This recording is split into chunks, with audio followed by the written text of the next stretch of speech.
BCS প্রশ্ন first টাকা দিয়ে বিসিএস ক্যাডার হওয়ার স্বপ্ন দেখছে এখন বাংলাদেশের যুবকরা। হ্যাঁ, এই যে দেখতে পাচ্ছেন এখন বর্তমানে এই যে আবেদ আলী চাচ্চু নামের একজন, তিনি কিন্তু একজন সাধারণ ড্রাইভার হয়েও কিন্তু যে বিসিএস ক্যাডারের যে প্রশ্নগুলো থাকে সেই বিসিএস প্রশ্ন ফাঁস করেছে এবং বিভিন্ন সময় 516টা পদের কিন্তু নিয়োগ পরীক্ষার যে প্রশ্ন থাকে সেগুলো কিন্তু বিক্রি করে দিয়েছে। যে বিসিএস প্রশ্ন সেগুলো কিন্তু প্রায় 20 থেকে 50 লাখ টাকা এবং যে নিয়োগ পরীক্ষা রয়েছে রেলওয়ে সেগুলো কিন্তু প্রায় 20 লাখ টাকার অনুদানে মানে আর কি সে বিক্রি করেছে টাকার বিনিময়ে। ভদ্রলোকটি কিন্তু সেই বিসিএস যে প্রশ্নগুলো বিক্রি করে টাকা পেত সেই টাকাগুলো কিন্তু আবার আল্লাহর রাস্তায় খরচ করেছে। হ্যাঁ, এই কিন্তু একজন হাজি মানুষ দেখা যায়, দেখে কিন্তু আসলে বোঝার কোনো উপায় নেই। টুপি পাঞ্জাবি পরে কিন্তু আসলে তিনি একজন হাজি এবং দানশীল ব্যক্তি। সে কিন্তু আসলে এই টাকাগুলো নিয়ে ঘুষ নিয়ে অর্থাৎ বিসিএস প্রশ্ন এবং বিভিন্ন সময় নিয়োগ পরীক্ষার যে প্রশ্নগুলো আছে সেগুলো বিক্রি করে কি তিনি যে টাকাগুলো পেত সেগুলো কিন্তু আসলে আল্লাহর রাস্তায় খরচ করেছে। এই কথাটি তিনি আর কি নিজেই আর কি স্বীকার করতে দিয়েছে। দেখুন তিনি কিন্তু এক সময় আসলে অনেক গরিব ছিল, তিনি কিন্তু বেকারত্বের কারণে আর কি তিনি ঢাকায় চলে যায় এবং তিনি একটা গাড়ি চালানো শিখে এবং তারপরেই কিন্তু আসলে ড্রাইভারের চাকরি নেয়। সো আসলে এখানে বিভিন্ন কর্মকর্তারা তো তাকে আসলে একটা নোবেল পুরস্কার দেওয়া উচিত, কারণ তিনি বাংলাদেশের বেকারত্ব দূর করতে চেয়েছে। কারণ টাকা দিয়ে হোক আর যে দিয়েই হোক না কেন, তিনি কিন্তু আসলে অনেক ভালো একটি কাজ করেছে বলা যেতে পারে। কিন্তু এরপর টাকা দিয়ে বিসিএস ক্যাডার হওয়ার এটাই একমাত্র সুযোগ শুধুমাত্র বাংলাদেশের জন্য।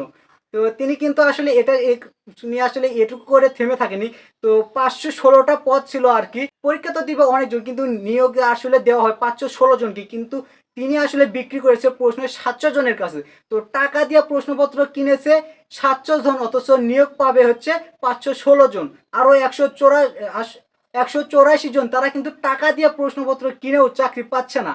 সো এটাই আসলে বাংলাদেশের একটি বিশাল বড় আর কি, এটাই একটা ব্যবসা হয়ে গেছে বর্তমানে। যে আসলে বিভিন্ন সময় দেখা যাচ্ছে গোল্ডেন এ প্লাস জিপিএ 5 এগুলো শুনলে কিন্তু আসলে মানুষের আর কি একটা থাকে যে হ্যাঁ ছেলেটা অনেক ভালো ছাত্র।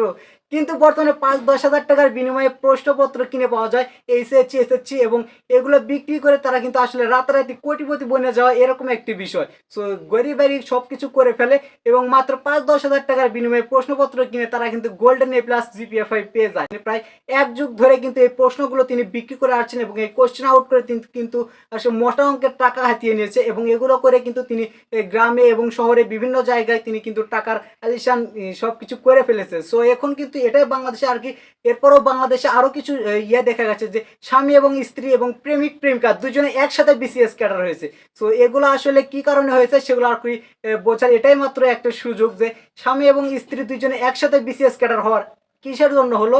এটা কিন্তু এই যে দেখতে পাচ্ছেন, মনে করেন স্বামী কিংবা স্ত্রী কিংবা যে কোনো একজন একটা বিসিএস প্রশ্ন কিনে নিয়েছে আবেদ আলী কাকুর থেকে, তারপর স্বামী স্ত্রী দুজনেই কিন্তু ওই একটা প্রশ্ন থেকে পড়েই কিন্তু বিসিএস আর কি বিসিএস পরীক্ষা দেওয়ার কারণে কিন্তু দুজনে বিসিএস ক্যাডার হয়েছে। সো এটা একটু বোঝা যায় আর কি যে স্বামী স্ত্রী এবং প্রেমিক প্রেমিকা কাপল আর কি যে বিসিএস ক্যাডার হয়েছে এটার একমাত্র কারণ হচ্ছে শুধু এগুলোই। সো বাংলাদেশের আর কি শিক্ষার মান শুধুমাত্র এগুলোই নয়। সো আর কি বাংলাদেশের শিক্ষার মান বর্তমানে কোন অবস্থায় আছে সেটা সকলে জানে আর কি, অনেক ভালোভাবে বুঝতে পারছে সবাই। সো বাংলাদেশের এগুলো আর কি অনেকে আপনারা সবাই হয়তো বুঝেন। সো এগুলো বললেই দোষ, না বললে কিছুই না।